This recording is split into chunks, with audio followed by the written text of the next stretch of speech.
한국 춘란을 땅에 심고 기르기 6번째 이야기. 목적은 한 가지입니다. 난분 속에서 묵은 상태의 수경재배로 길러진 춘란을 자연에 적응시켜 다시 보통 화분에 심고 일반인들도 좀 쉽게 키우게 하려는 것입니다. 지금처럼 키우는 것은 어렵고 복잡해서 일반 사람들은 키울 엄두도 못 내고 애란 인구 줄어든다고 앞날을 걱정하는데요. 좀 더 쉽게 키울 수 있다면 애란 인구도 늘어나겠지요. 영상 끝까지 시청하시고 구독과 좋아요도 부탁드립니다. 얼마 전 어느 분이 우리 선조들이 난초를 원예화해서 기른 적이 없다는 말을 한 것을 보고 깜짝 놀랐습니다. 그것은 일본의 영향으로 우리나라 난초의 원예화가 시작되었다는 취지의 말씀 같았는데요. 먼저 우리 선조들이 난초를 길렀던 기록들에 대하여 몇 가지 말씀드릴게요. 신라시대 고은 최치원 선생이 부인의 덕이 난예와 같다 라고 왕비의 덕을 칭송하는 글이 우리나라 난초에 대한 가장 오래된 기록이라고 하고요. 또 삼국유사에는 신라 석탈해왕이 부인을 맞을 때 손님들을 직접 안내하도록 중약, 난초와해로 만든 술을 대접하고 라는 기록을 볼 때 난초로 술을 빚어 마시고 난양을 즐겼습니다. 또 고려시대 사대부집 부녀자들의 자수의 화분에 심어진 난초가 새겨져 있고 또 고려 이재원의 내가 손님으로 가 있는데 어느 분이 난초 화분을 선물해 주더라 라는 글로 봤을 때 이미 원예적으로 기르고 선물로도 주었으며 이는 고려 말 조선 초의 삼봉 정도 전 글에도 나타납니다. 15세기 세종 때에는 김종직이 난초의 향을 처음으로 국향이라고 불렀고 강희안이 그 유명한 양화수록이라는 원예서를 편찬했습니다. 아저씨가 제주알런 자생지 영상 올릴 때 조금 말씀드렸었는데요. 양화수록에 다음과 같은 내용이 있습니다. 우리나라 난해의 품종은 많지 않다. 화분에 옮겨 심은 후에는 잎이 점차 짧아지고 향기 역시 사라지게 되므로 국향의 명예를 완전히 잃는다. 그러므로 꽃을 감상하는 사람들은 우리나라의 난해를 높이 평가하지 않는다. 하지만 호남 연해의 여러 산에서 자라는 품종은 훌륭하다. 서리가 내린 후 뿌리를 다치지 말고 흙으로 북돋아 옛 방식대로 화분에서 재배하면 매우 좋다. 이른 봄 꽃이 필 때 등불을 켜고 책상 머리에 두면 벽에 비친 잎의 아름다운 그림자를 즐길 수 있고 책을 읽는 동안 졸음을 엎질 수 있다. 설창이 그린 구원 춘융도가 없더라도 적적함을 달랠 수 있다. 일본은 17세기 중후반에 난초에 대한 기록이 등장합니다. 우리 선조들은 오래전부터 일본보다 더 일찍 난초를 원예적으로 키우고 기록도 남겼습니다. 사군자라고 난초에 인격도 부여했죠. 단 상업적으로 기르지 않았고 일본에서 그것이 건너왔는데 지금의 난 문화가 된 것이죠. 난상인과 에란인이 구별이 안 됩니다. 진정한 에란인이라면 값이 좀 싸다고 대놓고 키우지 말라고 안 해야죠. 그런 한국 난초는 멸종돼도 상관없다는 무책임한 행동입니다. 그건 난초 장사꾼입니다. 상업적으로 장사하면서 에란 문화로 포장하니까 우리 난 문화가 난초의 고유 미적인 것 보다 너무 희귀성만 찾고 돈벌이에만 집착해져 버린 것 아닌가요? 우리 선비들이 편찬한 원예서가 많은데요. 강희안의 양화수록은 본인이 직접 기르면서 경험한 것들이 많습니다. 일본은 비교도 되지 않습니다. 남아있는 기록으로만 봤을 때 고려시대에 이미 원예적으로 키웠습니다. 상업적으로 안 키웠을 뿐이죠. 난초 배양법에 대해서 한 가지만 더 말씀드릴게요.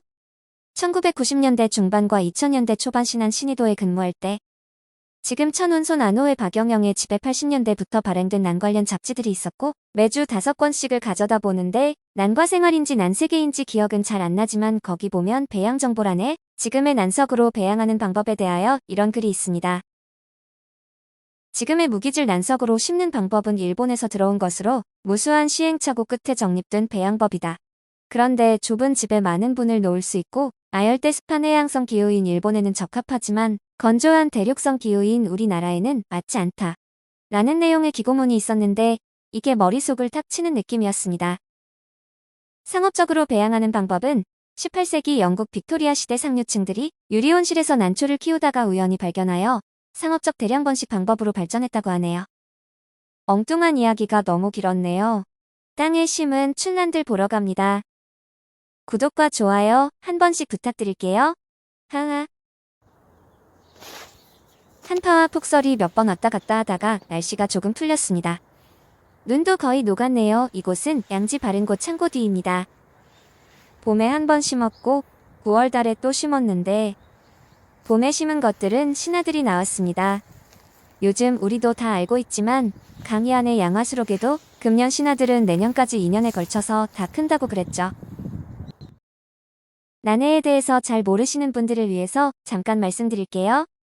한국 출란같이 일경일화를 피우는 것이 아니고 한란같이 일경다화를 피우는 것은 해라고 불렀는데 중국 기록에 나는 적어서 귀한 대접을 받고 해는 흔해서 천하게 취급된다고 써 있다네요. 중국은 일경다화가 많은데 우리나라는 난초도 출란뿐이고 해도 한란뿐으로 난해가 귀하다고 했습니다. 처음 땅에 심을 때는 절반은 적응하지 못할 거라 생각했는데 생각외로 잘 자라네요. 이렇게 심는 이유는 야생에 적응시켜서 큰 화분에 옮겨 심고 누구든지 안 죽이고 쉽게 키우게 보자는 것입니다.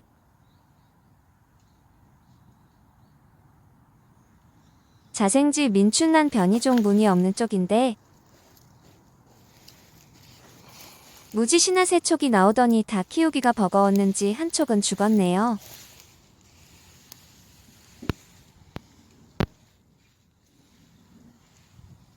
이 중합중투는 내잎 신화 한 촉 나오고 9촉은 노대가 났는데 신화 한 잎이 감염된 것 같아 오티 바오티를 발랐는데 그쪽 잎 2개가 다 말랐습니다.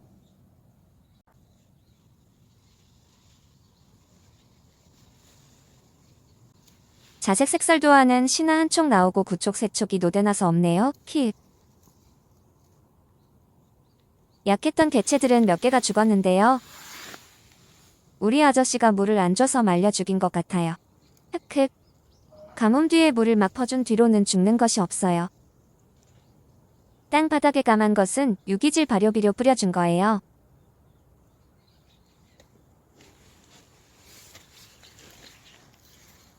이 중투는 9월에 심은 것으로 아직 신화는 없어요. 내년 봄에 나올 겁니다.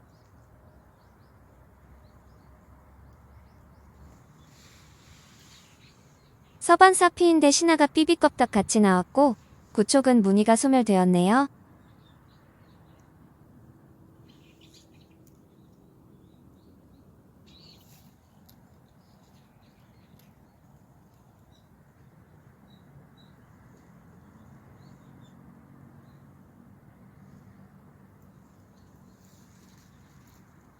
처음에 본 중합중투하고 같은 개체인데 신화가 더디게 자라네요.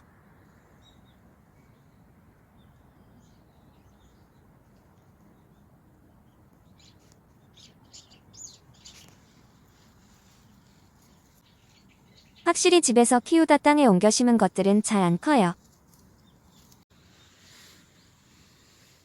이 복륜도 처음에는 신화가 잘 크는 것 같더니 잘 안 크네요.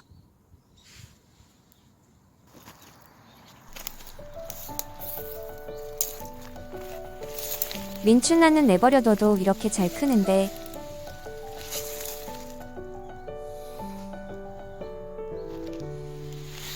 이 중투는 작년 신화가 너무 무늬가 많아서 타버렸고 그 전쪽 하나 있는데 금년 신화가 크는 둥 마는 둥 하네요.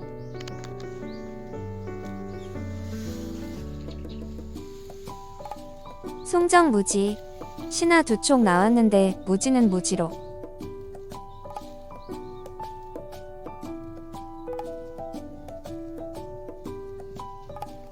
아무래도 이 중투 신화도 무늬가 너무 많아 못 클 것 같습니다. 여기에 1월화 2개, 갓밥이 여러 개 등등 명명품들이 많은데 이름표가 땅속에 묻혀 있으니 누가 누구인지 당최 모르겠네요. 세력 받으면 잎 특성이 나오겠죠. 그땐 잎만 봐도 알겠죠. 하하.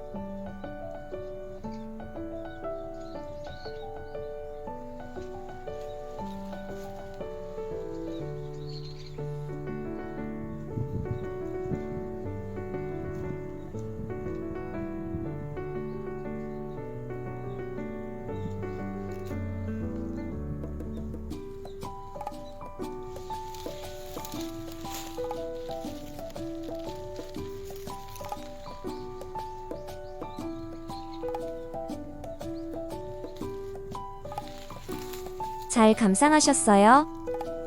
구독과 좋아요 부탁드릴게요. 끝까지 시청해주셔서 감사합니다.